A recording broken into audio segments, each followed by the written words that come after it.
Pro 1, kanal informasi dan inspirasi. Pro 1, kanal informasi dan inspirasi.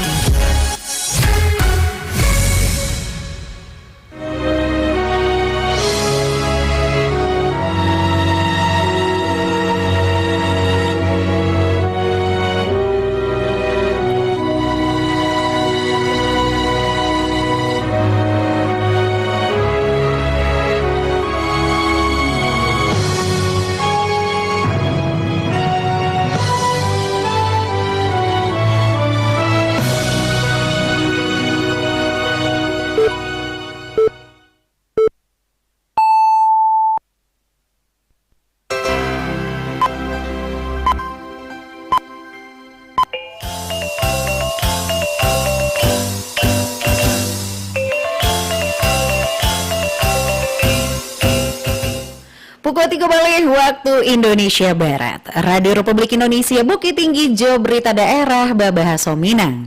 Selamat siang Pandanga. Untuk mengawali perjumpaan siang hari kami sampaikan sari berita utama.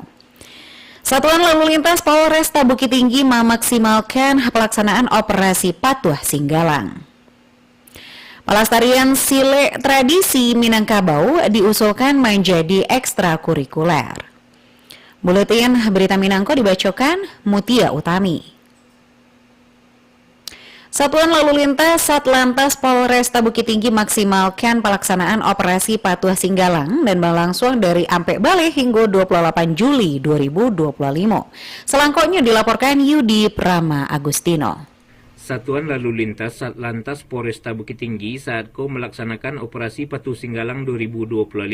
Operasi rutin tahunan itu berlangsung selama 2 pekan, dimulai pada Ampek Bale hingga 28 Juli 2025. Kasat Lantas Polresta Bukit Tinggi AKP Muhammad Irsad Fatur Rahman saat dialog di RRI mengatakan operasi itu bertujuan untuk menekan angka kecelakaan lalu lintas serta meningkatkan kesadaran masyarakat dalam berkendara. Serupa juga kegiatan yang sama di tahun-tahun sebelumnya, penindakan dilakukan terhadap pengendara yang melanggar aturan lalu lintas dan berpotensi menimbulkan kecelakaan fatal. Menurut Muhammad Irsad Fatur Rahman, penegakan hukum difokuskan pada sejumlah pelanggaran prioritas, antara lain menggunakan ponsel saat berkendara, mengemudi atau mengendarai kendaraan di bawah umur, pengendara motor berboncengan lebih dari 1 orang, selanjutnya pengendara sepeda motor indak menggunakan helm SNI, pengemudi mobil indak menggunakan sabuk pengaman atau safety belt, berkendara dalam pengaruh alkohol, melawan arus lalu lintas dan melebihi batas kecepatan. Selain itu, ulas Muhammad Irsad Fatur Rahman, pengendara wajib membawa dan memiliki surat izin mengemudi atau SIM. Pelanggaran terhadap seluruh akan ditindak tegas sesuai aturan yang berlaku. Untuk memaksimalkan operasi Patuh Singgalang Satlantas Polresta Bukit Tinggi menurunkan seluruh personil sebanyak 54 orang, juga bekerjasama Dinas Perhubungan, Samsat, Jasara Harja, dan TNI POM. Sebetulnya buat operasi Patuh Singgalang tahun 2025 ini masih sama seperti tahun-tahun sebelumnya, yaitu kita menargetkan ada 7 operasi yang kita sasarkan, yaitu intinya seperti tidak memakai helm SNI, berbonceng 3, tidak memakai safety belt, berkendara menggunakan HP dan sebagainya, di mana intinya ini merupakan pelanggaran-pelanggaran kasat mata dan kita fokusnya yaitu membuat masyarakat sadar akan pentingnya berselamatan berlalu lintas, karena masyarakat kalau misalnya udah kecelakaan yang ada hanya penyesalan. Kalau udah kan penyesalan, udah kena kecelakaan, sakit segala macam dan akhirnya jelek-jelek sampai sampai meninggal dunia karena nyawa nggak bisa dibeli. Muhammad Irsad Fatur Rahman menambahkan, strategi pelaksanaan operasi Patuh Singgalang juga mencakup pendekatan edukatif dan persuasif. Polresta Bukit Tinggi mengedepankan langkah preemptif dan preventif di awal pelaksanaan dan kemudian akan dilanjutkan juga penindakan hukum atau gakum terhadap pelanggaran lalu lintas dan beresiko tinggi. Operasi Patuh Singgalang mendorong masyarakat untuk lebih tertib dalam berlalu lintas. Tertib di jalan bukan hanya soal aturan, namun juga bentuk budaya dan tanggung jawab bersama. Yudi Prama Agustino melaporkan. Kepolisian Resor Polres Pasaman Barat melakukan edukasi jauh penindakan di awal operasi Patuh Singgalang 2025 sebagai upaya meningkatkan kesadaran tertib berlalu lintas ke masyarakat. Kepala Polres Pasaman Barat AKBP Agung Tribawanto didampingi Kepala Satuan Lalu Lintas AKP Rina Arianti di Simpang Ampe mengatakan, bentuk kegiatan nan dilakukan diantaranya jo pembagian brosur operasi patuah kepada para pengendara di kawasan pangkalan ojek Simpang Ampe. Dalam kegiatan itu, personal Satlantas memberikan penyuluhan jo pembinaan langsung kepada para pengemudi ojek terkait pantiangnya tertib balalu lintas demi keselamatan bersama. Melalui pendekatan nan humanis, dirinya mengajak para supir jo pengendara lainnya untuk meningkatkan kesadaran dalam balalu lintas serta menyampaikan pesan-pesan keselamatan secara langsung jo panuh keakraban. Pelestarian silek tradisi Minangkabau diusulkan menjadi ekstrakurikuler wajib bagi pelajar SMA di Sumatera Barat. Berikut laporan Awan Ahmad Fauzan. Wakil Gubernur Sumatera Barat Vasco Rusemi instruksikan Dinas Pendidikan Distrik Provinsi untuk mewajibkan seluruh sekolah menengah atas atau SMA menyelenggarakan ekstrakurikuler silek tradisi Minangkabau Kiniko. Halko diungkapkan Vasco Rusemi bahwa silek tradisi Minangkabau bukanlah sekedar seni bela diri biasa, melainkan mengandung filosofi mendalam dan bermanfaat bagi pembentukan karakter generasi muda. Lebih lanjut, Vasco menjalehan dampak positif dan diharapkan dari implementasi program silek tradisi Minangkabau di tingkat SMA. Menurutnya, ketika silek hidup dalam diri generasi muda, maka tawuran indah akan memiliki tampek di negari mereka. Dalam hal melestarikan kebanggaan kita terhadap budaya Minangkabau, kemarin kita keluarin kebijakan di Provinsi Sumatera Barat bahwa seluruh SMA sederajat itu kami wajibkan untuk melaksanakan ekstrakurikuler silek tradisi. Tujuannya apa? Karena saat ini mulai luntur tingkat kebanggaan kita dalam hal melestarikan adat dan budaya Minangkabau. Mulai akhir-akhir ini mulai luntur kebanggaan anak-anak muda terhadap bela diri yang memang berasal dari ranah Minang tercinta ini. Wakil Gubernur Sumatera Barat Vasco Rusemi menekankan bahwa silek tradisi Minangkabau merupakan warisan budaya non identik dengan pembentukan kepribadian generasi. Program itu diharapkan dapat menghasilkan generasi nan kuat secara fisik, joni jiwa, serta santun dalam bersikap. Selain itu, program ekstrakurikuler silek tradisi Minangkabau diharapkan dapat memperkuat identitas budaya lokal, sekaligus membantu karakter positif siswa di seluruh Sumatera Barat. Awan Ahmad Fauzan melaporkan. Wakil Gubernur Sumatera Barat Vasco Rusemi nanjo menjabat sebagai Ketua Umum Ikatan Pencak Silat Indonesia, IPSI Sumatera Barat menegaskan komitmen kuai dalam kelanjutannya menjago mengembangkan jo menghidupkan kembali silek tradisional Minangkabau. Menurutnya, silek bukan sekedar seni bela diri, tapi warisan budaya nan mengandung filosofi hidup, identitas jo martabat masyarakat Minangkabau. Bagi Vasco, silek tumbuh dalam surau, hidup dalam nagari, serta mewujud dalam keseharian masyarakat. Di balik setiap gerakan silek terkandung pelajaran tentang kesabaran, penghormatan kepada guru, keteguhan dalam prinsip jo disiplin sebagai dasar pembentukan karakter anak bangsa. Sebagai Wakil Gubernur, Vasco Allah mengambil langkah nyata melalui kebijakan dan mewajibkan seluruh SMA, SMK sederajat di Sumatera Barat untuk menjadikan ekstrakurikuler silek tradisi Minang sebagai bagian dari pendidikan karakter.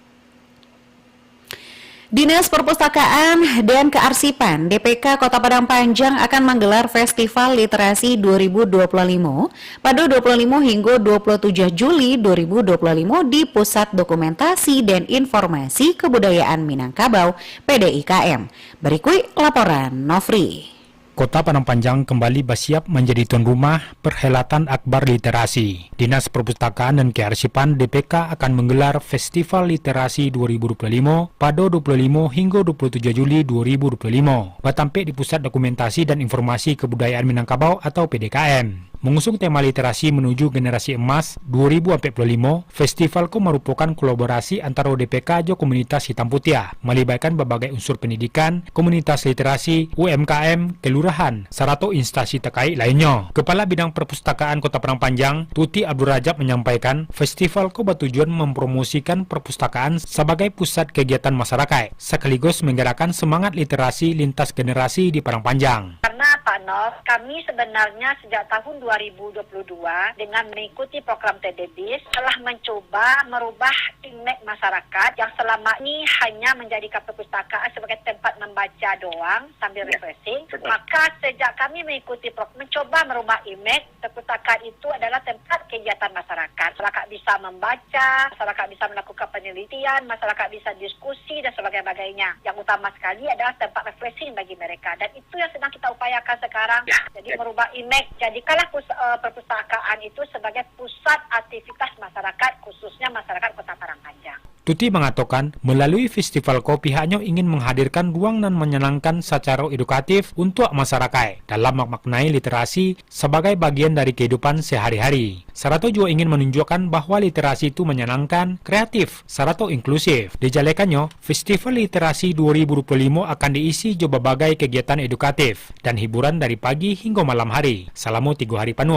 DPK menyiapkan 50 stand gratis dan menampilkan berbagai produk literasi dan karya dari sekolah, pegiat literasi, kelurahan, UMKM, SLTP, hingga gugus pendidikan. Selain itu, masyarakat juga akan disungguhkan gelar wicara atau talk show bersama tokoh-tokoh inspiratif seperti Yusri Kawe dan Dewi Dedeu Kumulasari, serta pemutaran film bertema literasi, penampilan seni, dan pertunjukan artis lokal. Lomba mewarnai dan berbagai kegiatan kolaboratif Jo Institut Seni Indonesia Parangpanjang. Tuti Abdul Rajab menambahkan, festival ko indah hanya untuk pencinta buku, tapi untuk semua lapisan masyarakat. DPK ingin literasi menjadi milik semua, dari anak-anak hingga orang tua, dari pelajar hingga pelaku usaha. Pihaknya juga berharap semoga IKO dapat menjadi momentum untuk memperkuat gerakan literasi, serta mewujudkan generasi cerdas, kreatif, dan berdaya saing menuju Indonesia Emas 2045. Nofri melaporkan. Wakil Bupati Agam Muhammad Iqbal mengatakan kontes bonsai Aquascape Jo Batu Akik dan bakal diadakan di komunitas pada 19 sampai 20 Juli 2025 berdampak positif terhadap ekonomi kreatif di daerah tuh. Wakil Bupati Agam Muhammad Iqbal Bilbuat Basong mengatakan seni serupa bonsai Aquascape Jo Batu Akik memiliki nilai estetika jo ekonomis nan tinggi serta bisa menjadi sarana positif dalam menyalurkan hobi masyarakat di daerah tuh. Diharapkan agar kegiatan ko diekspos secara lawih, elok melalui media maupun media sosial, sehingga dapat menjangkau masyarakat luar daerah, serta menjadikan Lubak Basong sebagai salah satu destinasi seni jo budaya dan menarik di Sumatera Barat. Pemerintah Kabupaten Tanah Datar merencanakan relokasi rutan kelas 2B Batu Sangka ke lokasi baru di Jorong Panti guna mengatasi persoalan kelebihan kapasitas jo keterbatasan lahan. Berikut laporan Irsyad. Pemerintah Kabupaten Tanah Datar menyiapkan lahan seluas 2 hektar di Jorong Panti, Nagari Rambatan, Kecamatan Rambatan untuk relokasi rutan kelas 2B Batu Sangkar. Langkah itu diambil menyusul kondisi rutan nanlah mengalami kelebihan kapasitas, yaitu dihuni 148 orang dari kapasitas normal 35 orang. Bupati Tanah Datar Eka Putra menyampaikan bahwa lokasi baru dinilai lebih banyak dibandingkan posisi rutan Kiniko dan Barado di tengah kota juga memiliki lahan terbatas. Menurut Bupati, pemerintah daerah akan memfasilitasi lahan sesuai kemampuan jo harapan rencana relokasi disetujui oleh Kementerian Hukum dan HAM. Bupati menyebutkan bahwa kondisi rutan Kiniko lah indak memungkinkan untuk menjalankan fungsi pembinaan secara optimal. Alhamdulillah kami langsung turun melihat relokasi rutan yang ada di Batu Sangkar. Tentunya kami sebagai pemerintah daerah memfasilitasi lahan ya. Rencana kami siapkan ada 2 hektar. Mungkin permintaannya lebih tapi kesanggupan kita saat ini baru 2 hektar ya. Tentu kami berharap ini bisa diterima oleh kementerian ya, karena rutan yang sekarang sudah kurang layak lah karena di tengah kota juga dan tempatnya yang kecil, sempit ya. Mudah-mudahan dengan rambatan ini khususnya di Panti ya, ada lahan Pemda di sini yang insya Allah akan kita hibahkan ya. Tentu kami juga akan berkoordinasi dengan DPRD Kabupaten Tanah Datar. Kepala Kantor Wilayah Kemenkumham Sumatera Barat Kundrat Kasmiri menilai lahan yang direncanakan sangat representatif untuk pembangunan rutan baru. Kundrat menjelaskan bahwa diskusi antara pihaknya jo pemerintah daerah menjadi langkah dalam menyelesaikan persoalan kelebihan kapasitas itu. Alhamdulillah saya bersama Pak Bupati didampingi Pak Bupati beserta jajaran, dan kami diterima dengan baik oleh beliau dan jajaran, dan tujuan kami adalah kami melihat nanti rencana ke depannya bahwa kami akan mendapatkan hibah tanah untuk pembangunan rutan yang ada di Batu Sangkar. Karena memang rutan yang ada di Batu Sangkar itu sudah tidak representatif, sehingga kami berdiskusi dengan Pak Bupati, dan Pak Bupati mencarikan solusi, dan beliau mencoba untuk menyiapkan lahan yang lebih luas daripada rutan yang ada di Batu Sangkar. Di sana sekitar 2.300 meter, sementara insya Allah Pak Bupati menjanjikan kita untuk bahkan kurang lebih 20.000 meter. Artinya kalau dengan 20.000 meter mudah-mudahan ini cukup untuk pelaksanaan kegiatan dari operasional rutan yang ada, Pak Bupati. Terima kasih Pak Bupati, kami diberi kesempatan, mudah-mudahan ke depan bisa kita laksanakan dalam rangka kegiatan untuk membantu kegiatan yang ada di Rumah Tahanan Negara Batu Sangkar. Kepala Kantor Wilayah Kemenkumham Sumatera Barat Kunrat Kasmiri juga menambahkan rencana relokasi akan segera dibahas lebih lanjut di tingkat pusat agar pelaksanaannya dapat segera terrealisasi. Irsyad melaporkan. Berita terakhir. Penjagaan ketat pelayanan prima jo integritas tinggi menjadi sorotan utama dalam kunjungan kerja Kepala Kantor Wilayah Direktorat Jenderal Pemasyarakatan Ditjenpas Sumatera Barat Konrad Kasmiri ke Rumah Tahanan Negara Rutan Kelas 2B Padang. Didampingi Kepala Bidang Perawatan, Keamanan, dan Kepatuhan Internal Kanwil Ditjenpas Sumbar, Seno Utomo, kunjungan ko batujuan untuk memperkuat tugas jo fungsi petugas pemasyarakatan di lapangan. Kepala Kantor Wilayah Direktorat Jenderal Pemasyarakatan Ditjenpas Sumatera Barat Konrad Kasmiri menekankan pentingnya kewaspadaan jo upaya pencegahan. Beliau juga mengingatkan seluruh jajaran Rutan Kelas 2B Padang untuk tidak terlibat dalam hal-hal nan dapat merugikan diri sendiri jo institusi serupa narkoba jo judi online.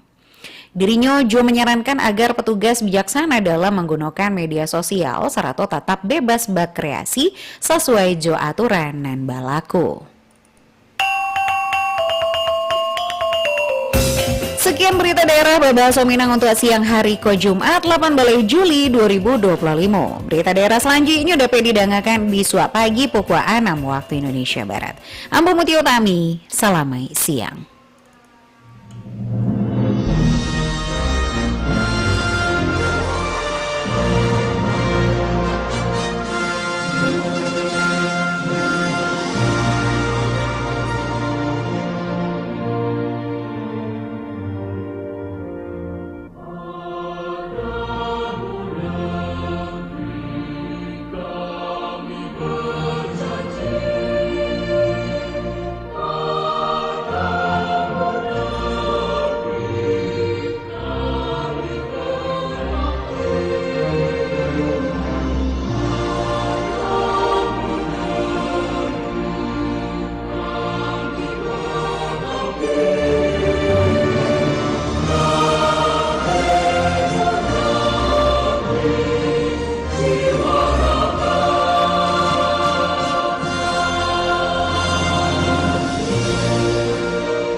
Pro 1, kanal informasi dan inspirasi.